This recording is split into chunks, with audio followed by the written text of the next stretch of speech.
juntos novamente para continuarmos a leitura do livro Psiquiatria em Face da Reencarnação, escrito pelo Dr. Inácio Ferreira, médico do Sanatório Espírita de Uberaba. Um lar feliz. Forças estranhas, poderosas, inexoráveis é que presidem a formação de um lar. Forçam encontros, agem por atuações, provocam situações, despertam interesses, aguçam os sentidos. Lançam mão de todos os meios para o reencontro de almas que necessitam sob o mesmo teto conviver, entrelaçadas para que possam resgatar as faltas passadas.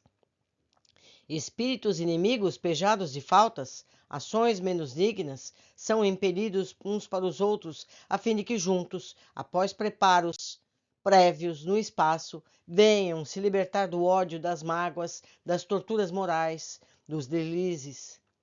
Relâmpagos de reminiscências, por vezes provocados por essas mesmas forças, como atos experimentais, iluminam o palco do lar, descerrando as cortinas da revivência, deixando que os quadros passados se estampem com todo o seu cortejo de horrores ou atos dignos. Nesses instantes, os seus componentes, artistas do palco da vida, se estremecem, dão provas das suas capacidades evolutivas, deixando que as lágrimas das torturas morais afoguem as suas dores, demonstrando perdão, consequente melhoramento, ou se deixam empolgar pelos antigos atos e ações repentinas, demonstrando revolta ante o inimigo presente, o algoz que convive sob o mesmo teto. Esposos e esposas, filhos e netos, parentes, por vezes ante aqueles quadros que lhes são apresentados em determinadas contingências da vida, ou se unem ainda mais pela compreensão mútua de necessidade de perdoar para evoluir, ou se chocam, destruindo o lar, com consequente falha de mais uma existência terrena, ou se elevam na escala da perfeição, ou demonstram que ainda não se acham preparados para a ascensão a que estamos todos sujeitos. Alguns componentes de um lar tudo fazem e a tudo se submetem para que as explosões não destruam a afinidade, a paz e a tranquilidade do conjunto. São por vezes espíritos amigos, elevados e desprendidos, que encarnam naquele lar com a finalidade de forçar e manter a união entre todos, cumprem sublimes missões. Se todos os componentes de um lar pudessem vislumbrar essas verdades divinas, procurariam, apesar de todos os acontecimentos desagradáveis, manter a harmonia e deixar que o perdão sobrepare a todos os acontecimentos desagradáveis.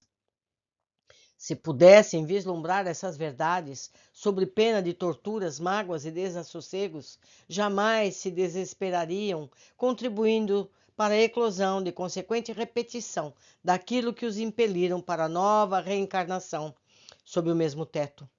Evitariam demonstrações de desconfiança, orgulho, vaidade, prepotência, curiosidade, ciúme, crítica, fatores de destruição que desagrega, substituindo-os pelas demonstrações de amizade, carinho, simplicidade, confiança, amparo, estímulo, fatores que soerguimento moral, que sublimam.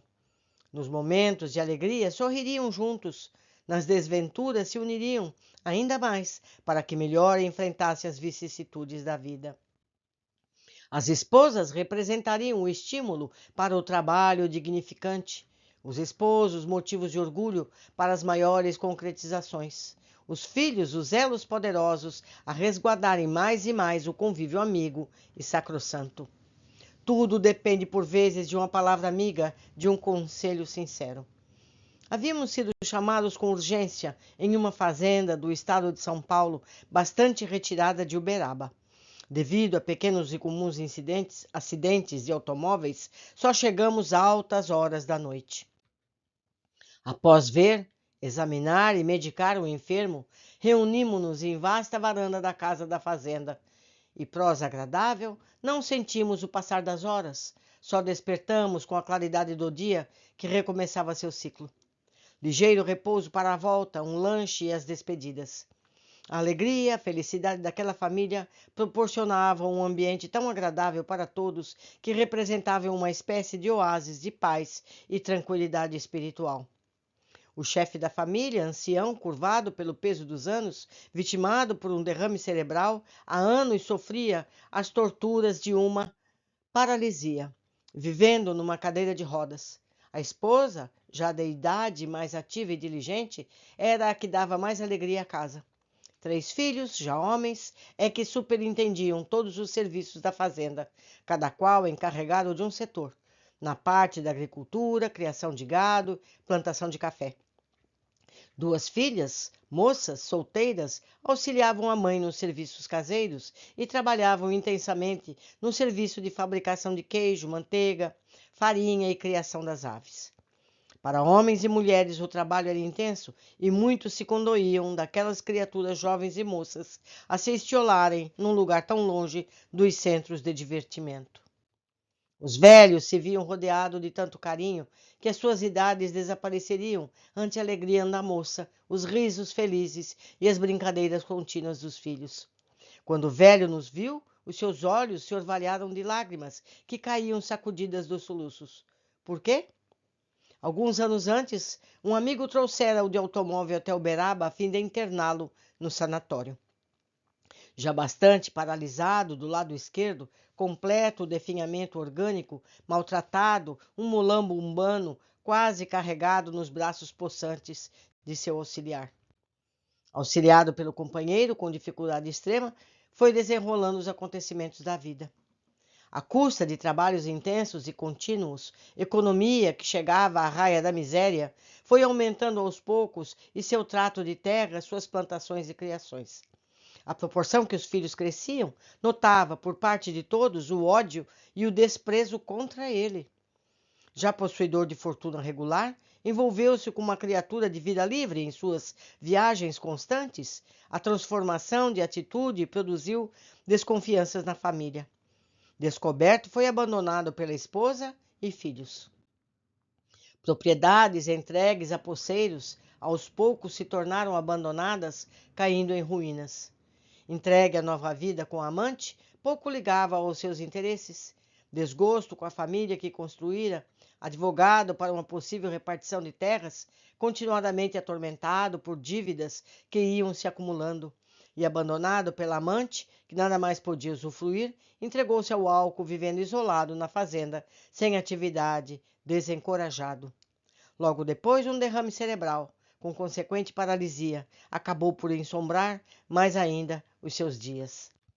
Cansado de sofrer, desejava agora um recanto no sanatório, à espera de um desencarne menos amargo.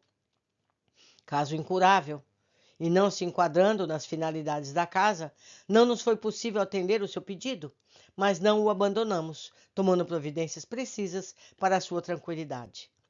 Por intermédio de seu companheiro, soubemos que um filho tinha ideias espíritas. Localizado, conseguimos que viesse até nós, e assim nos foi possível completar o estudo para aquele fim de vida tão pelejado de torturas e sofrimentos morais. Doutor, a nossa vida na família sempre decorreu de uma influência terrível. Lutas, ódios, medos, terror e desconfianças recíprocas. Nosso pai trocou o princípio de economia pelo de miserabilidade. Nossa mãe e irmã sempre na cozinha às voltas com trabalhos domésticos. Nós, rapazes, nas duras lidas do campo, pelejando de madrugada até o amanhecer. Nenhum de nós tinha permissão para gastos de nenhuma espécie, chegando ao ponto de milionários não termos o que vestir e mesmo andando descalços. Aprendemos a ler com esforço próprio, auxiliados pela nossa mãe, regime de verdadeira escravatura na fazenda, sem auxiliares. Não podiam ser admitidos para não gastar com ordenados. Doenças, somente às escondidas nos era possível gastar com algum medicamento de maior urgência. Uma das minhas irmãs, inúmeras vezes após receber admoestações do nosso pai, era possuída de verdadeiras crises nervosas, falando, xingando e, por vezes, chegando mesmo até a avançar contra ele. Suportando tudo isso, à espera de dias melhores, até que chegou ao nosso conhecimento a existência de um amante na vida de nosso pai. Na verdade, pretextando fazer negócios e depósitos bancários, viajava sempre para São Paulo. Mas essas viagens eram motivadas por chamadas contínuas da mulher quando necessitava de dinheiro. Indignados, nos afastamos de casa porque ele ameaçava matar a todos se continuássemos a tocar no assunto. Minha mãe seguiu com as irmãs para a casa de parentes e vivia ameaçada por recusar assinar papéis para a venda das terras. Eu e meu irmão, sem nada, vivíamos nas fazendas de outros, pagando empreitadas para podermos viver e manter a nossa mãe e irmãs. Esperávamos que com essa atitude ele se modificasse. Foi pior, porque intensificou os gastos, envolvendo-se em orgias e com essas tornando-se um viciado em álcool. A fazenda abandonada nada mais produzia, pois como terra de ninguém, tudo era roubado. Interferências amigas de nada valeram.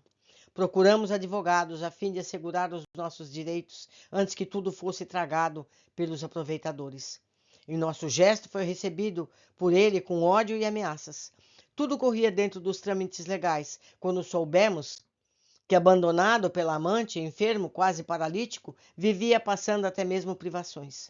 Suspendemos todas as atividades forenses e estamos estudando o caso. Abandoná-lo? Volta? 2 dias após, em um trabalho de curas completamente diferente dessa finalidade, um amigo espiritual, após um preâmbulo belíssimo sobre a vida moderna destruidora de lares, assim nos revelou a origem de toda essa tragédia. Ele nascera na Espanha, ainda moço, foi para a Alemanha, onde trabalhou em minas de carvão. Casou-se, já de idade, com uma senhora do seu país de origem, possuidora de regular fortuna, consequente do aluguel de propriedades. Tiveram 2 filhos e 2 filhas, os mesmos da atualidade, saindo do estado de quase miséria, porque o emprego pouco lhe rendia, para um estado de bastança, vivia mais em Viena, pouco ligando à família, a qual procurava somente quando tinha necessidade para cobrar os gastos de suas orgias.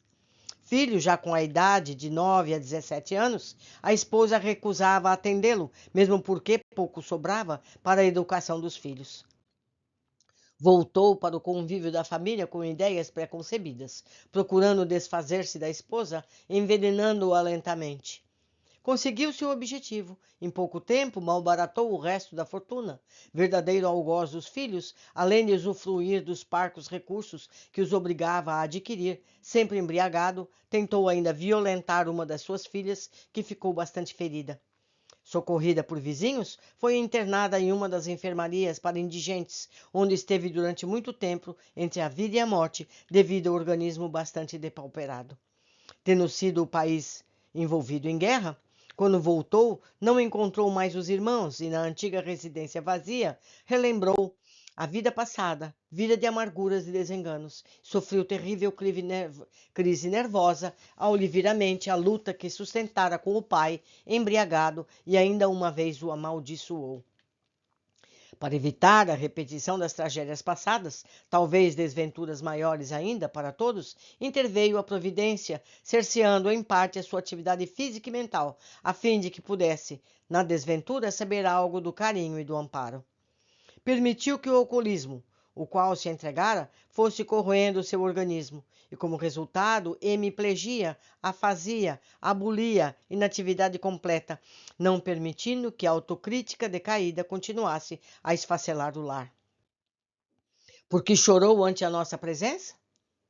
Autoscopia interna, autoacusação ante o espelho psíquico, rememorando aquele minuto de suas noturnas peregrinações, solitária, triste, com o espírito deprimido pelo sofrimento. Solitário? Não, naturalmente. Lhe fazia companhia a memória retentiva, reavivando as recordações do passado, quando, desprezando as convivências e escrúpulos, não soube ser esposo e pai. Não nos impressionamos com o seu pranto e o seu soluço, porque aquelas lágrimas representavam os destroços do naufrágio ao dos acontecimentos que lhe foram os quais se apegava agora como demonstrações de arrependimento. Vendo e sentindo todos ao seu redor, com demonstrações de carinho e amizade, nos sentimos felizes por pressentir que aquelas percepções finais na sua vida, naquele instante, ficariam impregnadas no seu subconsciente e constituiriam fatores predisponentes para modificações dos seus instintos em futuras encarnações. Tragédias assim acontecem no mundo inteiro. Intervém a psicologia, a teologia, a teosofia, intervém as religiões, intervém a medicina. Porque a esposa, sentindo a derrocada da família, recusou assinar papéis para a venda da propriedade a fim de salvaguardar o patrimônio dos filhos? Simplesmente porque os relâmpagos produzidos por essas forças desconhecidas, mais divinas, por vezes iluminavam o campo de suas recordações e relembravam o patrimônio que, inadvertidamente, lhe entregara aos poucos para serem consumidos em orgias, sacrificando o futuro de seus filhos. Porque a filha, demonstrando exagero de emotividade quando admoestada, se tornava furiosa, incapaz de controlar seus nervos e vociferava contra o pai, requerendo a intervenção de todos? Simplesmente porque possuidora que fora de forte receptividade psíquica, reconhecia aquela voz e fisionomia, o mesmo timbre, as mesmas características que ficaram gravadas no perispírito quando sofreu, da parte dele, violências físicas, torturas morais de uma de suas encarnações. Os filhos, enfraquecidos pelas torturas morais, do desprazer, no lar e na sociedade, com sensação de desânimo, decepção, convicção da inutilidade para o trabalho, abatidos e alquebrados pelas emoções intensas e abalos morais coadjuvados, divisaram, nas recordações passadas, pressentindo em seu pai atual o mesmo que em vida física passada procurava usufruir de seus esforços. Sentindo-se espoliados ainda uma vez, resolveram tudo abandonar e procurar outras plagas e a recompensa de seu trabalho.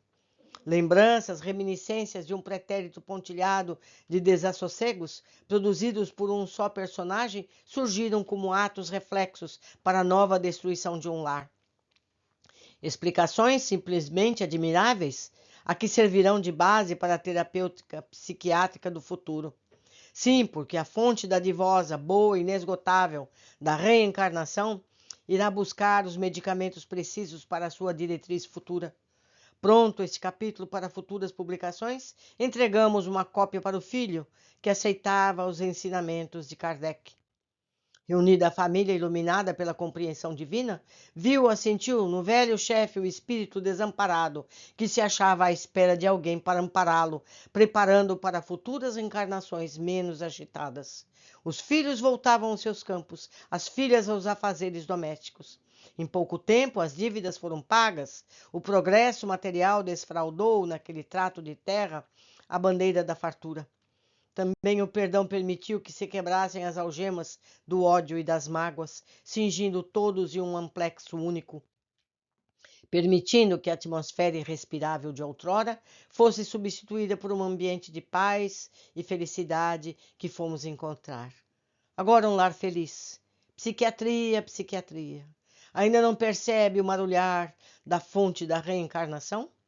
Ela lhe fornecerá água viva para as manipulações capazes de, bem indicadas, melhorar o equilíbrio psíquico dos indivíduos, evitando milhares de causas capazes de desfazer os lares e abalar as sociedades, proporcionando-lhes mais ponderação, mais reflexão, autocontrole, para evitar os conflitos e os desentendimentos que o orgulho, a incompreensão e o egoísmo procuram dominar na época em que vivemos, obrigando a milhões de criaturas a recorrer aos seus cuidados. Quanto aprendizado! Que feliz essa família que perdoou o pai e puderam finalmente todos serem abrigados adequadamente. Um abraço a todos e até o próximo capítulo.